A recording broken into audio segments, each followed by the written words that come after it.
What was the gap that you kept seeing that you felt you had to fill and draw attention to support people in, eliminating that gap? Look, first of all, I have multiple answers to this. First of all, you talked about these boxes, and obviously you find these boxes right away in companies of any size, big and small. You come in and they tell you, okay, this is your job description. This is your silos, your functional silos. You are a marketer. You are an R&D person. You are a designer. And the first challenge that I face when I enter these companies is that, first of all, in many cases, they didn't have the box design. And by the way, they asked me, one of the first experiences in 3M, they asked me to build the box design. So that was very interesting, was an interesting challenge. But then, even when they were asking you to build the box design, they had a very clear idea of what design should be: aesthetic, the style of a product, the form of a product. And design instead, in my interpretation, but also in the way the school of design taught me what design was much more than form, was much more even than form and function. Design was really about deeply understanding human needs and translating those needs into meaningful products for them, working on 3 dimensions: the desirability of what you do, so understanding people; the viability of what you do, so creating something that makes sense from a business standpoint; and then the feasibility of what you do, understanding all the technology and manufacturing world, and combining the 3 dimensions to create something that can go to market and arrive into the life of people. So here I am with this kind of background. I go to these companies, and these companies are like, well, no, you designer, you do just work on the aesthetic. And so from the very beginning, I had to challenge the status quo and challenge that box and challenge that label and try to explain these companies that I could do so much more for them. And so the way I did it in a successful way, what I realized later on that, was working is that, first of all, you give them what they're asking you to do. So they want you to do styling of products, at least give them that. That gives you time.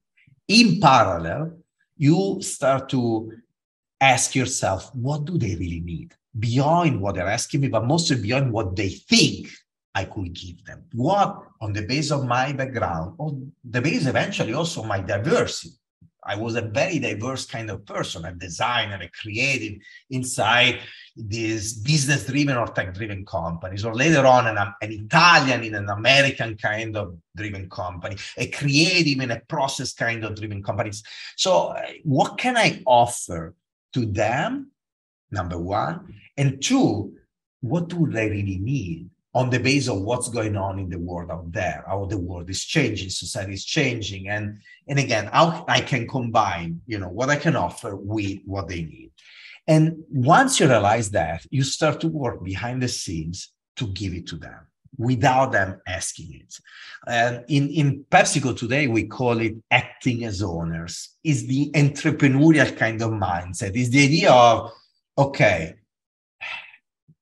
like the philosophers will do, or the children will do. I'm back once again to the world of children. When they ask you, do this, you ask yourself, why? And when you have the first answer, then you ask yourself, why again? And then why again? And why again?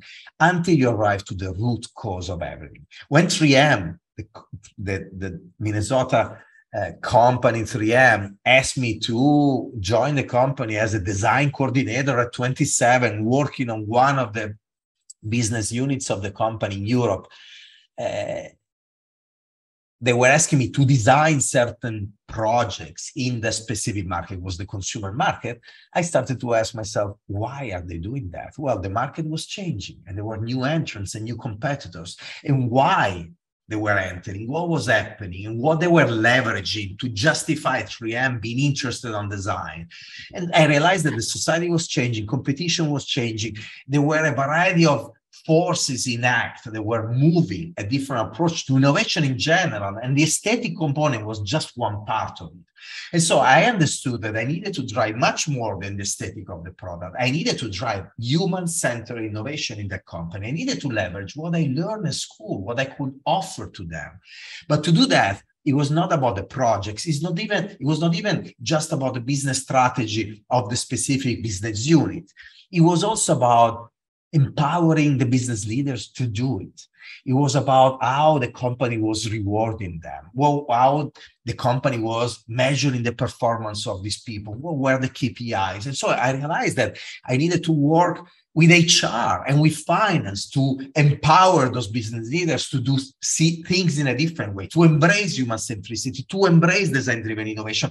So long story short, from being a designer that will work on the next style of the next multimedia projector or the next post-it dispenser or cleaning tool, I realized that I needed to be a designer of culture. I realized that I needed to work with a variety of different people to change the way the entire company was doing innovation, the way marketing was doing it, R&D was doing it, infusing design thinking into the genetic code of the organization. Now, I was 27 in the periphery of the American empire, in Italy, that was insignificant from a business standpoint for the global business of this $30 billion corporation. So imagine what a naive dream I had, the one of changing a company from there at 27 in this way. But I always say, and I say in the book, there is a pink page in the book, that reminds that with a quote: if you don't have a dream,